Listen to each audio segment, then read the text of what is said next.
Hello and welcome to Joko Yo.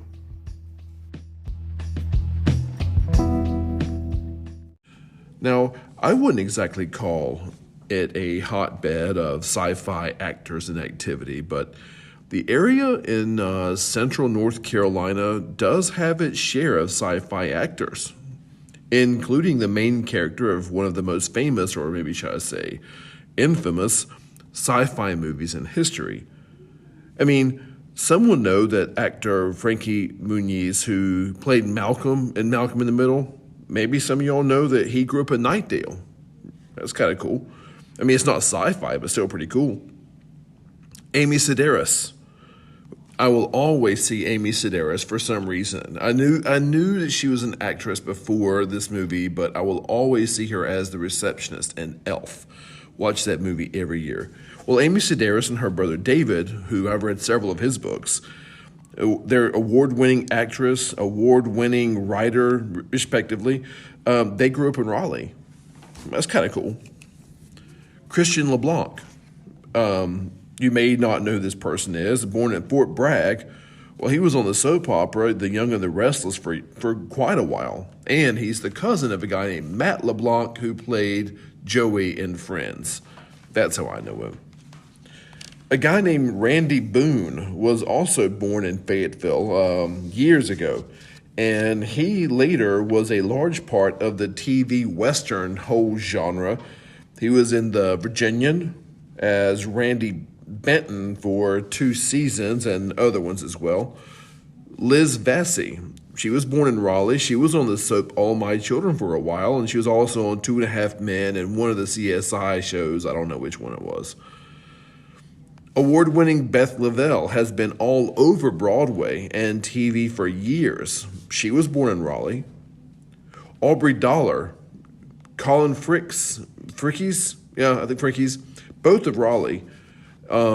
They have both been all over TV and various roles, and they were actually classmates over at Broughton High School. That's kind of cool. I'm just looking through the list. Tyler Barnhart and Lachlan Watson of Wake County are also some young emerging stars.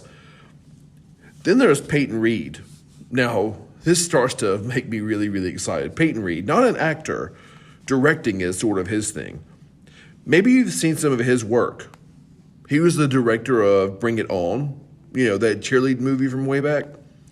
Also the director of Yes Man with Jim Carrey. Well, if you don't know those, this is where I get excited. Peyton Reed, he directed Ant-Man, all 3 Ant-Man movies, and a couple of episodes of The Mandalorian. Now you're talking my language. He's from Wake County. And not to belittle the others, but it is with him that the stars begin to get in my eyes. I mean, I'm not big on westerns or soaps, but sci-fi, Star Wars, Marvel, yeah, that's my stuff. Which is probably why I completely geek out when I remember that Evan Rachel Wood is from Raleigh. Now, she's a multiple award winner and nominee. She's been in big movies and is a main character, recurring character, the main character, I'd say, in the show Westworld, which is HBO. Even bigger than that, to me, and maybe it's only me, but definitely to me, is Robert Duncan O'Neill. I mean, when I saw his name, I was like, no way. Well, he was born in Raleigh. If you don't know who Robert Duncan O'Neill is, again, I'm going to show all my stripes here. He played Tom Paris in Star Trek Voyager, and I have a real big soft spot for that one. But it was in 1928 that a legend, maybe even bigger than Robert Duncan O'Neill, was born in Wendell, North Carolina. Now, he grew up in Wilson, North Carolina, and he served in World War II near the end of it.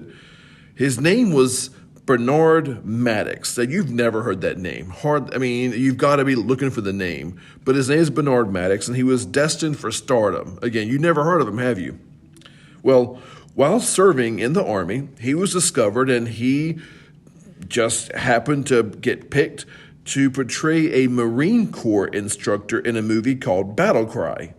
Not a again, not a far, and pardon my pun, not a far cry from what he was doing. He was in the Army. It's not a far-fetched thing to cast him as a Marine instructor, which led to another military type role. Once he left service, he was cast as a shore patrolman in the movie Mr. Roberts.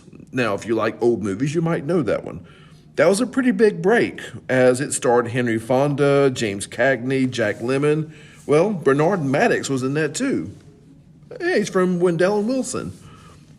Then he was cast as another Marine Corps instructor in a movie called The Outsider that had Tony Curtis, and he was also in a movie called Midway. I've actually seen that one. Bernard Maddox, from our area, what do you know?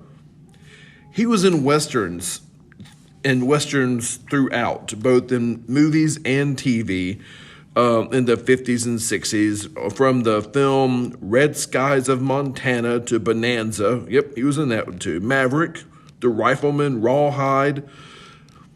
And it was when he did some stints in Rawhide, the TV show, that's where he met another young actor named Clint Eastwood.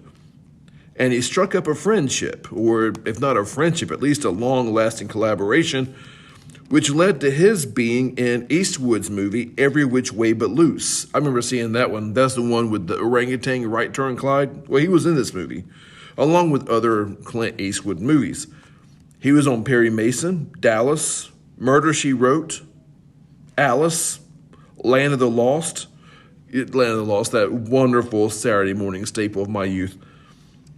But the role that he was in that paid him double, like really, really got him, was in a movie that many people say was the worst movie ever made.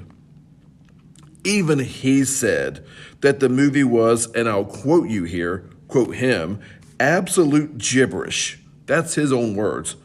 And he only did the movie as a favor for a friend. See, Bernard Maddox of Wendell went by the stage name of Greg Walcott. And the movie, the So Bad It's a Classic movie, was called Plan 9 from Outer Space.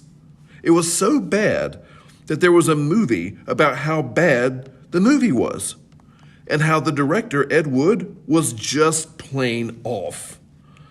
A movie about how bad a movie was, another movie was. A whole movie dedicated to how bad another movie was.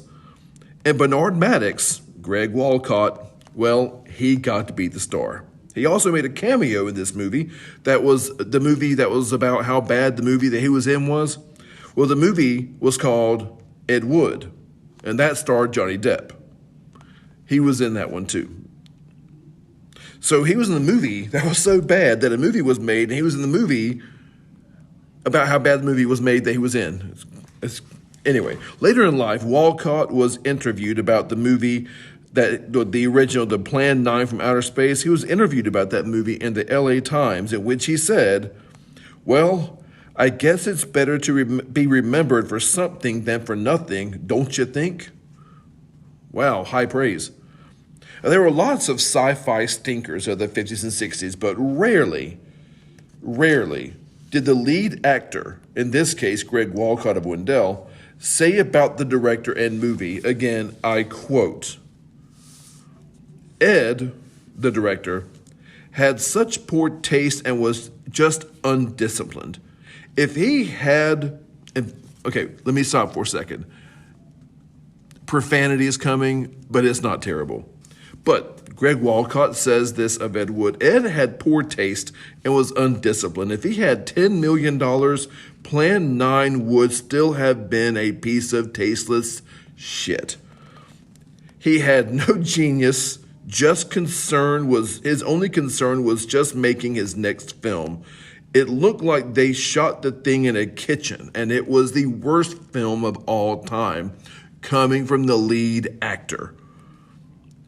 I mean, really, this movie.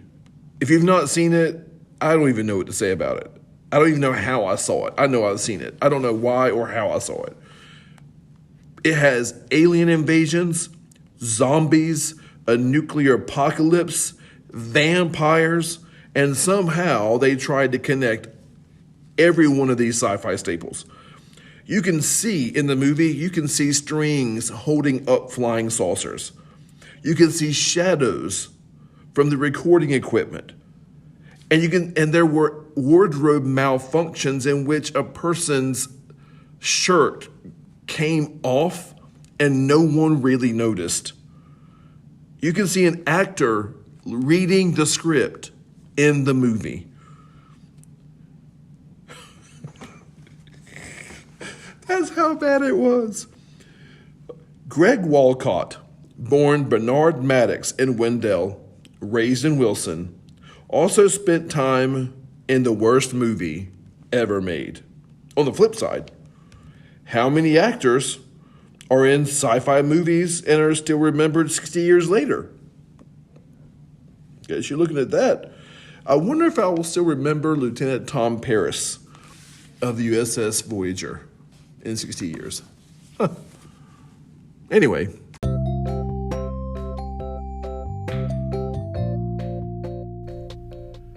And thanks for listening. Until next time, y'all be good.